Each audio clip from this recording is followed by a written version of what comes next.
Keith Shillan, Sherdog.com. I'm here with Leslie Smith. She takes on Jessy Miele this Friday at the Mohegan Sun Resort Casino, part of Bellator 241. Leslie, how you doing? Awesome. How are you doing? I'm doing great. Leslie, one narrative about you is you were very upset on your way out of the UFC. You didn't like how they treat you. You've been in Bellator for a little while now. How do you feel they treat you? I'm happy to be here. I'm happy to get to have the opportunity to fight so often. I mean, this is going to be my third fight in a year. That's wonderful. I haven't had that opportunity in forever. And as a fighter, fundamentally, that is the number one thing that I want to do is get to fight. And I'm happy about that. Your last fight was a very highly entertaining fight against Arlene Blencow. Unfortunately, it did not go the way you wanted it to. What went wrong, and what have you learned from that fight that's going to help you in this fight? I think that after my 2-year layoff, I was just so excited to get back inside the cage and fight. I mean, for my first Bellator fight, I remember I was in there and we started, and I just remember being like, oh good, I do still like it. Nothing hurts. This is great. I'm just having fun. And I think that I just was a little bit having too much fun inside of the cage. Same thing for the last fight. And I just can't be leaving it up to judges. I mean, I know that. Everyone knows that. But it's like a relationship, you know? Some people can be in a relationship and you love the person. Sure. But after a while, maybe you don't, try quite as hard because you're like, kind of used to it or something. Sure. And then something romance happens. Dies a little bit. Yeah, something happens, and then like you get a lousy decision, and you're like, oh yeah, okay, I know what I need to do, and what I need to do is look for the finish. Yeah. And I mean, everyone knows that. That's the goal of every fighter. It's always supposed to be. It's always my goal, but it's definitely been renewed after the last decision.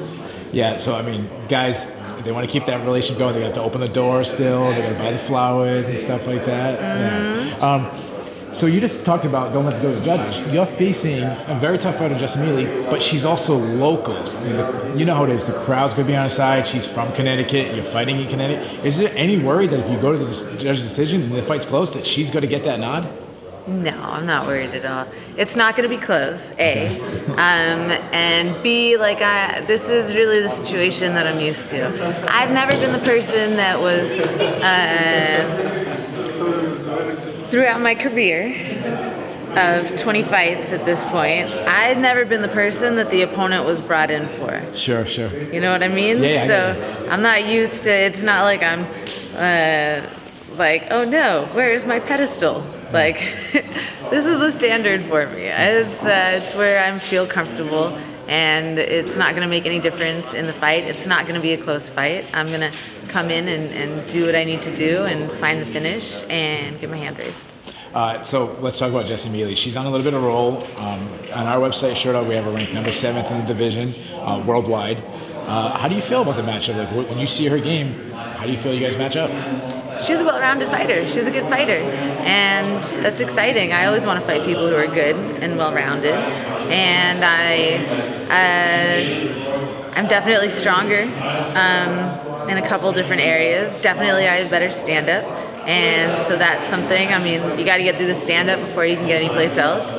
And I have a great ground game. I have a great wrestling game, and so I don't think that she has anything better than me anyway. It honestly just comes down to MMA is about putting everything together and how well can you integrate all the different components, and I am very good at doing that, and so I'm excited about doing that against this opponent and having somebody who hopefully will bring out the best in me. The queen of the division, and once again, Cris Cyborg, a girl that you know very well.